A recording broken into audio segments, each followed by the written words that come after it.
Merci à vous d'avoir choisi Social Télévision pour vous informer. Mesdames et messieurs, bienvenue à cette édition d'information. L'actualité reste dominée par le séjour dans la province de la Tchopo du président de la République dans le cadre de sa mission à Kisangani, chef-lieu de la province de la Tchopo.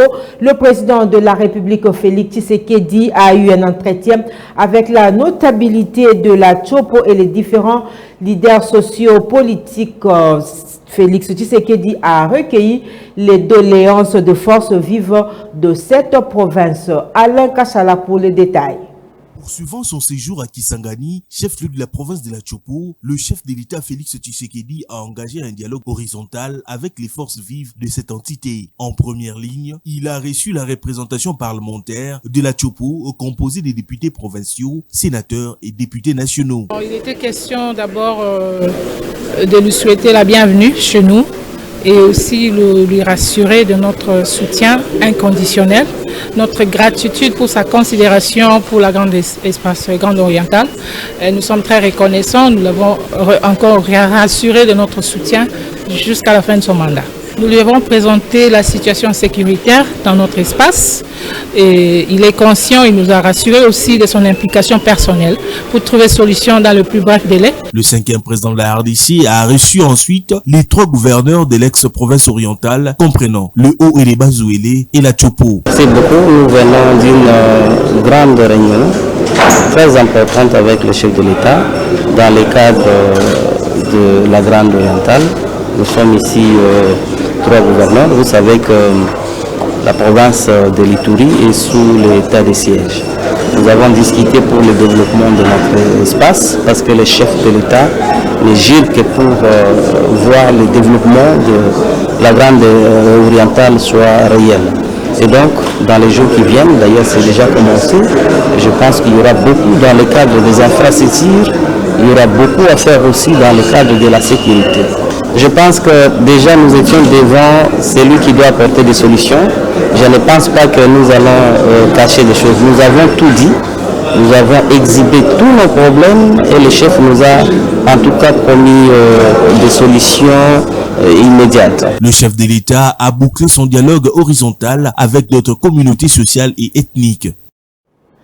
De la Tchopo, rendons-nous présents au Ghana pour dire que la 2e assemblée générale de la conférence des présidents des assemblées législatives africaines s'est tenue du 26 au 27 octobre dernier à Accra, une session essentiellement axée sur la dotation des organes constituantes de la COSPAL. Reportage. Accra, la capitale du Ghana, a accueilli du 26 au 27 octobre 2024 la 2e Assemblée générale de la conférence des présidents des assemblées législatives africaines sous la présidence de l'honorable Alban Banbem, président du Parlement du Ghana, en sa qualité du président en exercice de cette organisation. Pour cette 2e Assemblée générale, la COSPAL a convié l'Assemblée parlementaire francophone à être son invité d'honneur. Cette mission s'inscrit dans le cadre de la poursuite du plaidoyer pour l'adhésion du Parlement ghanéen à l'Assemblée parlementaire francophone après l'adhésion de la République du Ghana à l'Organisation internationale de la francophonie lors du 19e sommet tenu du 4 au 5 octobre 2024 à Paris. Dans son allocution, le professeur Vital Kamere a à cette rencontre développé son discours autour de 4 axes majeurs, à savoir l'unité des pays africains pour le bien-être de ces peuples, la mutualisation des forces pour le développement de l'Afrique, la consolidation de la diplomatie parlementaire et de la coopération entre les pays africains. Je suis ici porteur d'un message clair, celui du rapprochement des peuples à travers une collaboration interparlementaire renforcée dans le but de forger nous-mêmes des solutions communes et adaptées aux défis auxquels notre continent, l'Afrique, fait face. Notons que cette conférence des présidents des assemblées législatives africaines a été créée en 2020 lors de la première assemblée générale tenue à Abuja au Nigeria. Elle regroupe les présidents en exercice et les anciens présidents des parlements législatifs africains. Cette deuxième assemblée générale qui s'est tenue à Accra va permettre à cette organisation de se doter des organes constituants, notamment l'élection et l'installation des membres du bureau, la mise en place du secrétariat général ainsi que l'adoption de sa constitution.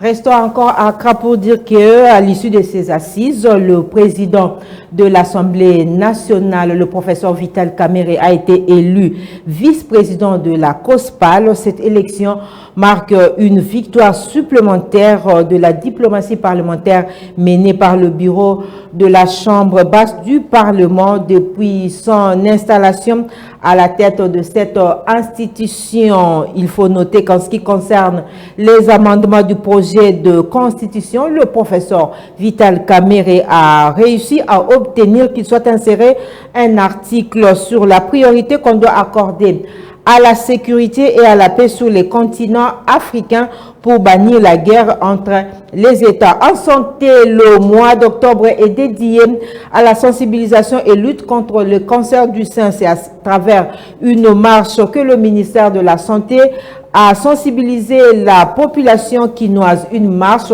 marquée par la présence de la première ministre Judith Suminwa. Reportage de Alain Kashala. La marche de santé est partie de la primature jusqu'à la place royale en passant par la clinique Ngalema dans la commune de la Gombe. Organisée par le ministère de la Santé, Hygiène et Prévoyance sociale, cette action vise à sensibiliser la population congolaise sur le dépistage précoce du cancer du sein, mais aussi montrer l'engagement du gouvernement dans la prise en charge gratuite des malades. Mesdames et messieurs, distingués invités, c'est avec une profonde émotion et un sentiment d'espoir que je me tiens devant vous aujourd'hui, au terme de cette marche symbolique pour la lutte contre le cancer du sein. Ensemble, nous avons parcouru ce chemin, non seulement pour témoigner de notre solidarité envers celles et ceux qui sont touchés par cette maladie, mais aussi pour affirmer notre engagement collectif en faveur de la santé des femmes congolaises. La première ministre a saisi l'occasion pour visiter la clinique Ngalema où elle a échangé avec le médecin directeur de cette structure médicale, Roger Congo, sur la prise en charge des malades. À Kinshasa, 3 structures de santé prennent gratuitement en charge les malades souffrant du cancer du sein, notamment la clinique Ngalema, les cliniques universitaires de Kinshasa et les centres Nganda. Le ministre de la Santé publique, Hygiène et Prévoyance sociale a salué la présence de la première ministre Judith Suminwa qui, selon lui, a montré la détermination du gouvernement congolais dans la lutte contre cette maladie dangereuse. À ce sujet, le gouvernement Suminwa met les bouchées doubles pour garantir aux Congolais l'accès aux services sociaux de base conformément au pilier 4 de son programme d'action PAG 2024-2028. Pour l'Organisation mondiale de la santé, OMS en sigle, en 2022, le cancer du sein a causé 670 000 décès dans le monde. Environ la moitié des cancers du sein surviennent chez des femmes qui ne présentent aucun facteur de risque spécifique, hormis le sexe et l'âge. Parlant transport en présent sur instruction du vice-premier ministre, ministre des Transports et Voies de Communication Jean-Pierre Bemba Gombo, plusieurs artères de Kinshasa subissent une modification alternée des circulations des véhicules. La Commission nationale de la prévention routière et la police nationale congolaise sont chargées de réguler la circulation des engins dans la capitale. On écoute Valor Fumukani qui donne les grandes lignes de cette décision du vice-premier ministre Jean-Pierre Bemba Gombo au micro de Alain Kashala. Sur instruction du VPM, son Excellence Jean-Pierre Bemba, ministre des Transports, Voies de Communication et Désenclavement, la CNPR ainsi que la police nationale, nous allons être demain sur la route pour une phase expérimentale. Qu'est-ce que nous voulons faire? Il y a des avenues que nous nous sommes dit qu'ils vont subir le sens alterné des sens uniques à 2 heures de pointe. Et à cela, pour la partie Est, nous avons la voie rapide qui est au niveau déjà de Pont-Matete jusqu'au niveau de l'aéroport. Et là-dessus, pour la partie Est, nous nous sommes dit, par rapport à la voie rapide, nous n'allons que mettre le renforcement de la police à des carrefours très importants que nous connaissons déjà. Et dans ces carrefours-là, nous allons faire en sorte qu'il y ait une fluidité de la circulation. Ben, qu'est-ce que nous sommes dit au niveau de quartier 1? On s'est dit que nous allons fermer l'entrée Apocalypse. Et cette fois-là, toutes les manœuvres de véhicules ne vont se réaliser qu'au niveau du saut de moton des Libertés. Et la partie, première entrée de Ndjili. Et cette partie-là, nous l'avons étudiée, nous allons la rendre à sens unique de 5h à 10h. De 10h jusqu'à 15h, ça sera une circulation normale. Et de 15h à 21h, nous allons encore la rendre à sens unique. Pour la partie ouest, nous avons eu à retenir 2 avenues pour une expérimentation. Il y a l'avenue Ngouma, qui va subir l'essence alternée, de 5h à 10h. À partir de l'été, la circulation sera à sens unique. Et nous allons prendre des dispositifs pour le reste des intersections pour permettre à ce que les gens ne puissent pas enfreindre la circulation dans les sens où nous avons interdit. Et nous avons aussi pris comme la deuxième avenue, l'avenue du tourisme. Nous nous sommes dit que, après notre étude, la partie après le rond-point Lyon, ainsi qu'au niveau de l'entrée du pont Mimosa, ces tronçons-là est rendu à sens unique. Le matin, de 5h à 10h, la circulation sera à sens unique. Tous les véhicules vont quitter Mimosa, disons Pompage et tous ces coins-là, ils vont venir vers le centre-ville. Dans les volets éco de province, à l'Assemblée provinciale du Congo central, l'heure est consacrée à l'élaboration de l'édit budgétaire exercice 2025. C'est le vice-gouverneur de la province qui a donné le coup d'envoi de travaux. C'était le vendredi dernier dans la salle de conférence de l'EDIA dans la ville portuaire de Matadi. Reportage.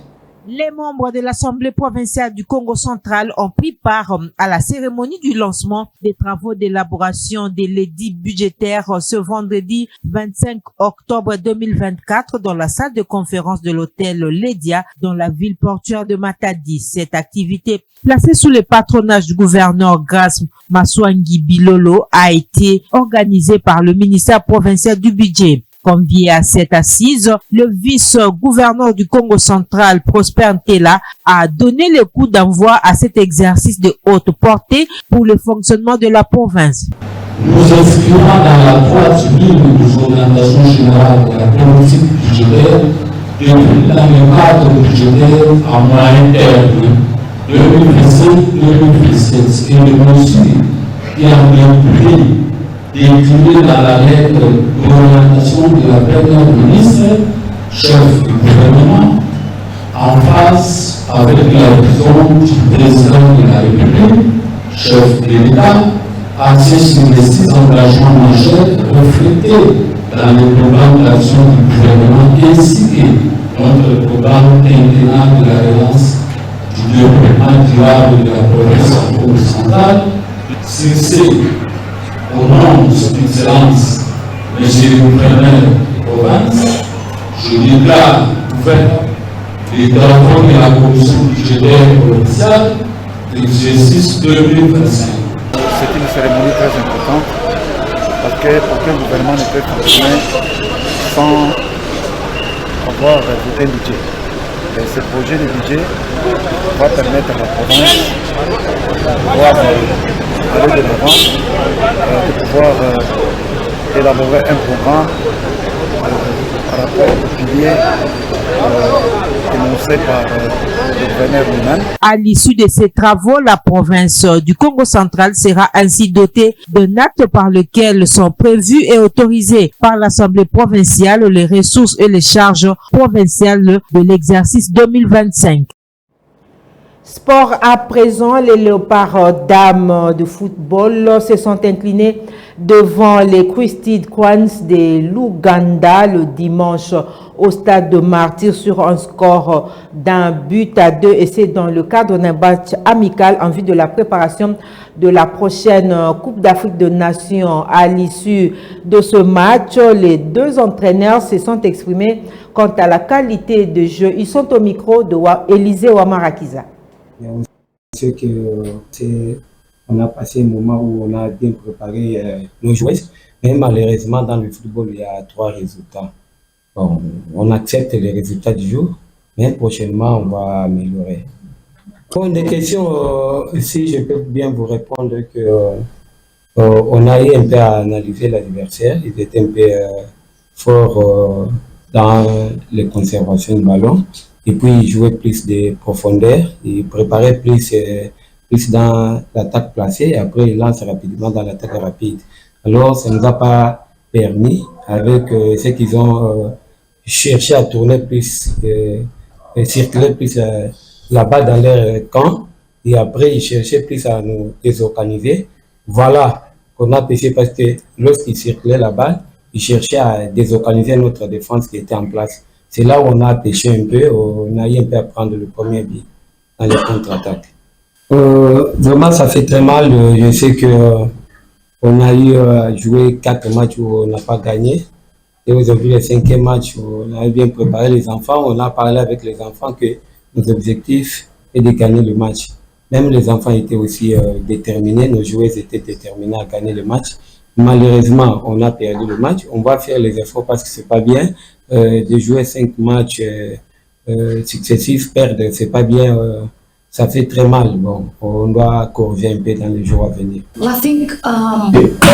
vient de dire ceci, la force de son équipe dit au fait que la plupart des joueuses évoluent au pays, contrairement peut-être à nous, où les joueuses viennent de l'extérieur, mais de l'autre côté, il n'y a que voilà. Imaginez qu'il y en a qui viennent de l'Europe ou de l'Éthiopie, mais la base, la fondation, le fondement de l'équipe, l'ossature, vient de l'Ouganda, ce qui fait qu'il y a une bonne évolution et ils sont en train de se préparer au fil du temps et leur pays est en train de mettre les moyens pour qu'on puisse avoir un football féminin au niveau local très fort et voilà pourquoi est-ce que ça investit. Et voilà, ainsi s'achève cette édition d'information sur Social Télévision. Toute la rédaction vous dit merci de l'avoir suivi. Au revoir.